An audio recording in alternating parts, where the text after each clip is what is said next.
Really excited to share my interview with Emma G. I met Emma while she was busking in the metros, and she inspired me and was an important part of the product development process early on. We talked about busking, what it's like to make it in music, and what she's working on now. Before we get started, I just want to let you know that you're such an important part of my story, and I don't know if you know what an influence you had on me during the course of the product development. So I thought I'd tell you a little bit about that. You're gonna make me blush. Well, so basically, I remember going to work, so about the same time. So I was traveling to DC. About the same time, I had this idea for the product, and I started working on it. And as a beginning guitar player, I hadn't didn't have a large network at the time of guitar players to reach out to kind of bounce the ideas off of whatnot. So I remember going up the escalator to work every day. Every once in a while, you'd be there, and one day, I came to you and I'll let you know, hey, I'm working on the product and blah blah blah. Would you like to be involved? But anyways, I remember thinking that here's somebody that's very very talented. It's out there every single day, just working hard for hours on end. If I can make a product for them, then I feel like I've created a successful product, something that they would want to use. So that was kind of like how our dialogue started, Yeah, right? yeah. And at one point, I had a prototype that I wanted you to check out, and we I went. remember it. You were playing at that club or whatever that one night. Yeah.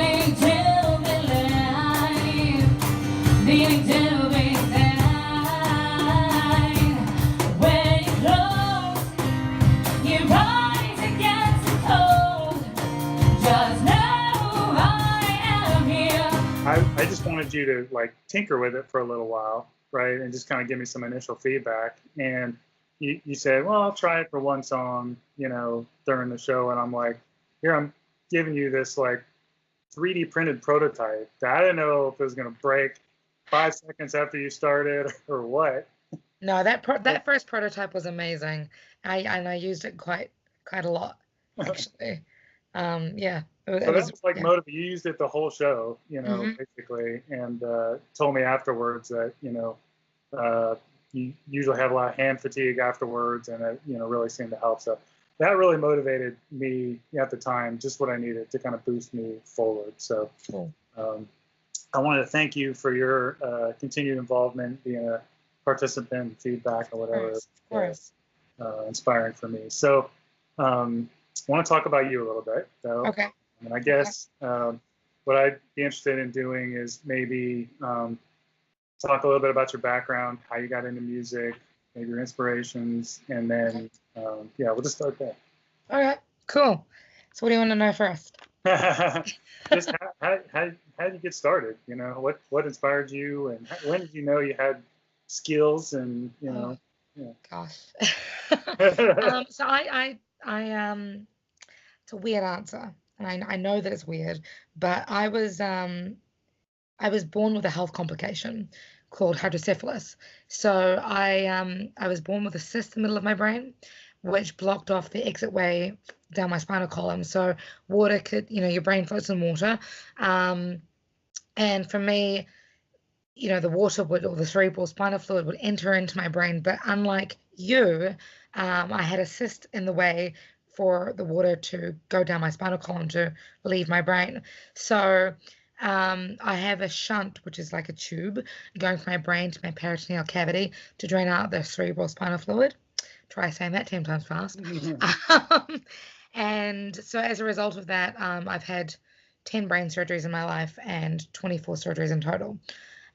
So music was my first real way of expressing myself in a way that I could understand and that I could hopefully encourage other people to understand. So not only was I born singing, I was born making stuff up to try and communicate Mm, what was going on with my thoughts, my feelings, my my health, my everything. So, you know, from the age of 5, I started writing songs about education and how much I loved school. I wrote a song when I was 10 about global warming and homelessness and poverty, which I released along, you know, around my country of New Zealand. And that was a thing for a while, and led on to me being sent actually to Florida as an ambassador at a international World Symposium for young people at Disney World. So as like you know, these are young people who want to do something good for the world, and my methodology was through music. So I've always been writing, always been singing, always been doing my thing.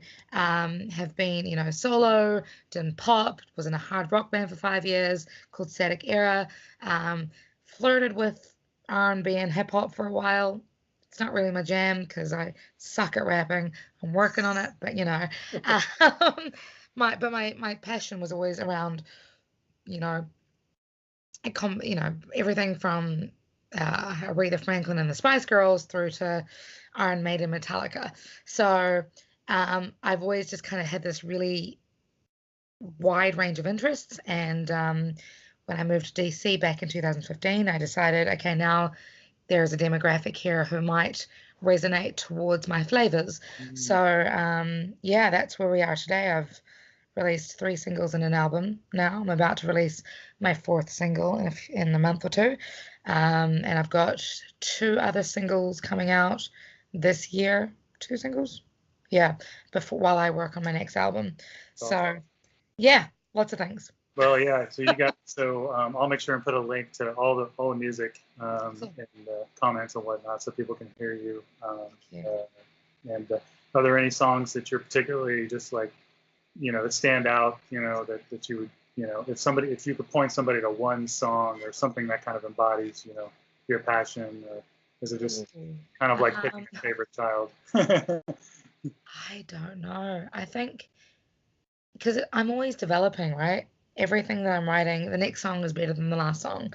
So, I mean, and I'm also very opinionated.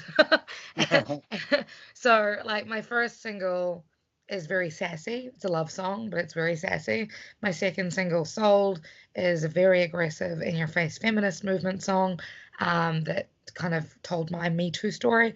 And then my third single is about racial injustices within the States. Like the superhero? Superhero, yes. And then my next single is going to be about, it's a very stripped back, me and my guitar song about the importance of positivity.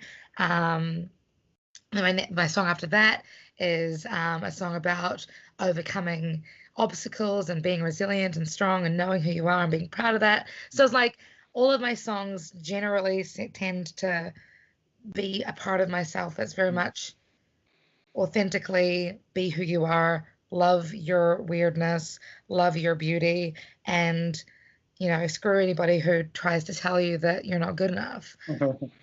You know, so yeah. I don't know if I get to do that. All of your music embodies a piece of you. You couldn't just choose a favorite. So I know it's a cop-out answer. I'm sorry. No, it's great. It's straight from the heart. That's what we want.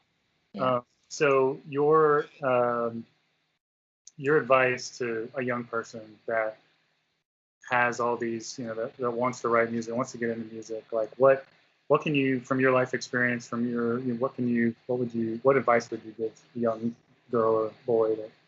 My first, okay. I'm gonna be real geek here because I was a youth worker for 4 years, for the YMCA. My first advice is stay in school, because education will. I know it sounds really naff, but for me it's like those are your learning years. You know, you learn more about the world, you learn more about yourself while you're in a safe environment, and without those skills of, you know, basic concepts of English and philosophy and whatever other subjects you learn in school, they're like the focal point, you know, of how you can write, how you can create, and how you can discover and relish in your authentic self.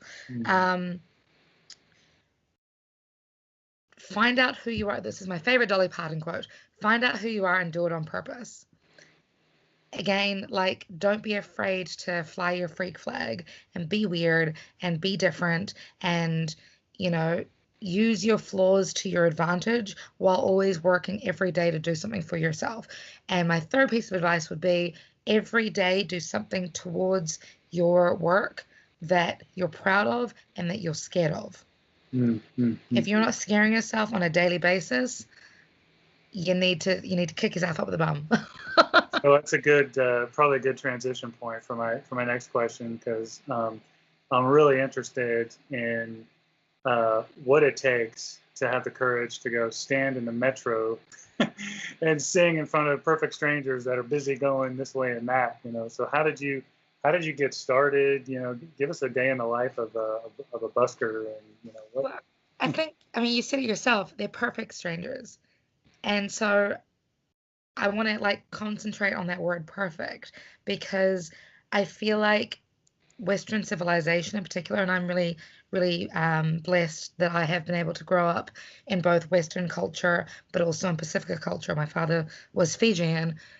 So for me, we're all connected. We're all, parts of the universe and beating hearts that are, that love music and love people and love and things like that. So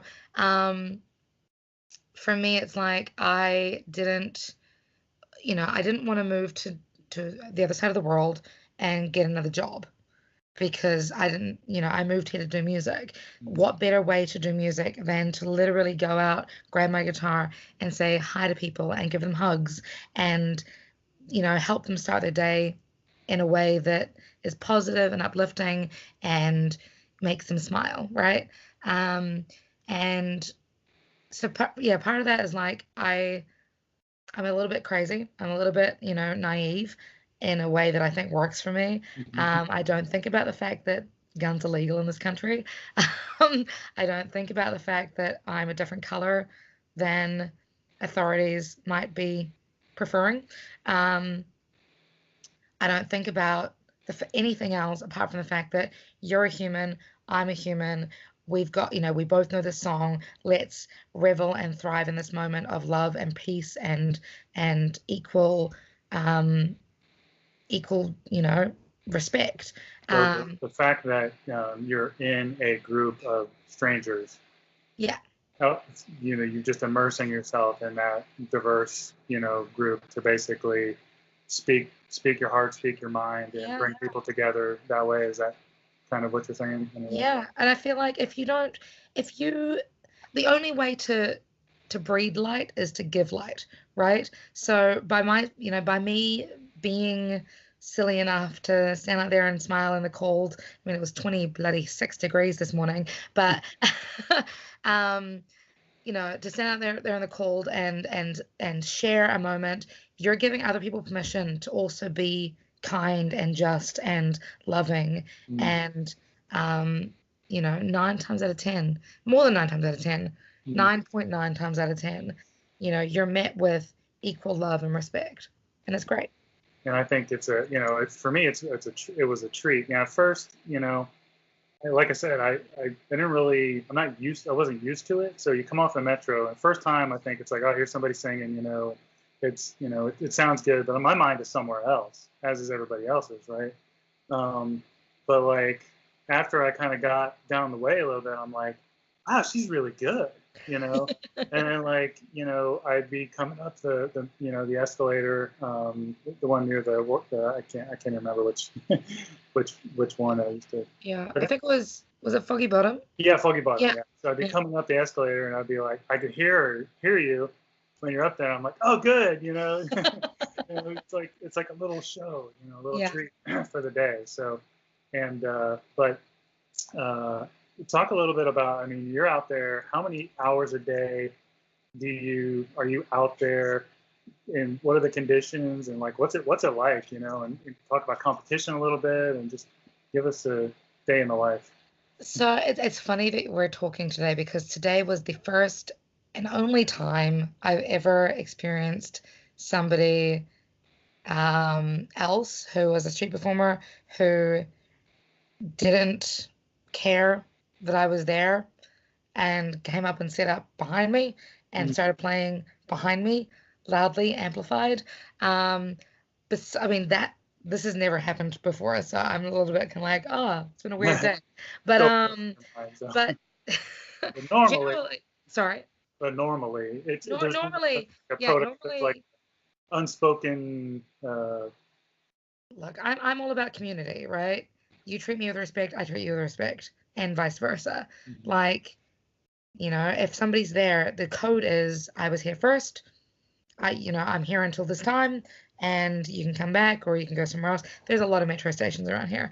But my experiences with like the cold, the rain, whatever. So when I first moved to the States, I was working at outdoor education camps. And one of the sort of things that we learned was, there's no such thing as cold conditions. There's only dressing inappropriately.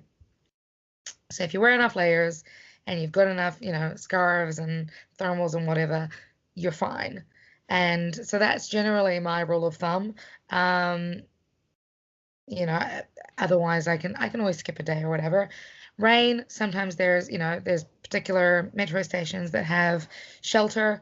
And then there's, the interesting characters that you come across.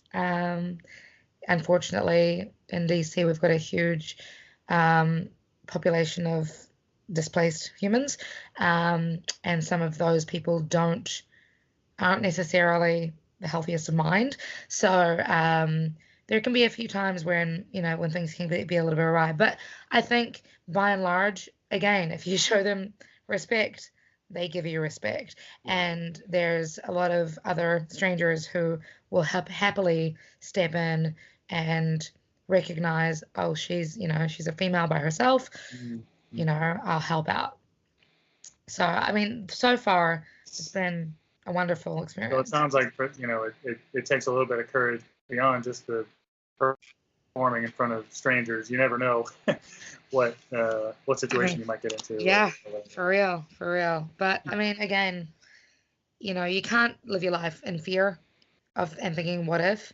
You can only go out there and do it and hope for the best. And people are good. People at the core, people are good. So, that keeps you going every day, right? Yeah. And so you're able to survive. You work full time in music between busking and doing shows and whatnot. I mean, how let's say that somebody's wanting to step out and find their own metro station to play in, and they want to do this full time. Yeah. How can they get into, like, what does it take? I mean, obviously, just go set up and start playing, or like. I think part of it is like busking's not for everybody as well. It's I think when you understand your niche audience, you figure out ways to cater for them. So, for example, I don't just busk. I play shows in bars and restaurants. I do festivals. I sell my music online and in person. I have t-shirts. I'm coming up with a calendar shortly. I have a Patreon, which my fans can become patrons and donate a certain amount each month to then get specific perks that they're entitled to. There's always various streams of income that exist now that you couldn't access 5, 10, 15 years ago. They just weren't things, right? So I think, like, if anybody wanted to busk, for example, figure out what the laws are in your city, and abide by those. But I think just get out there and do it. It's figure out your craft, learn 3 hours worth of music, 2 hours worth of music, whatever you can, and figure out a way to make sure you're in front of your audience with love and with, by showing them that there's more to you than than just street performing. Yeah. It's a business, right? Think of busking as a business. Think of music as a business, which is a lot more difficult for a lot of musicians. But yeah, Well, again, this is I'm why you playing stand still. in front of anybody. Me and my 7 chords that I know. I'm not gonna. That's when a capo comes in handy, I tell you. And knowledge of music theory. So probably just to wrap things up,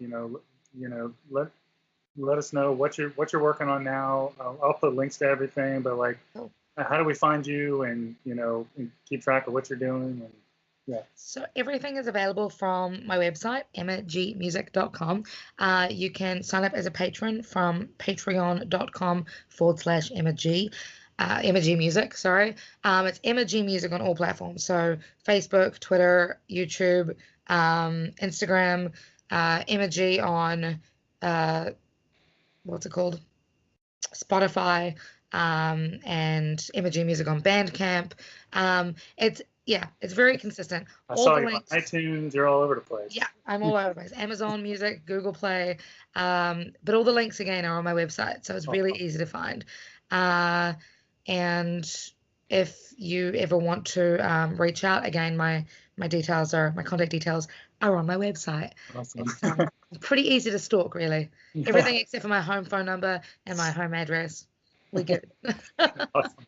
Well, thanks so much for giving me the time to do this interview. It's this is the second one.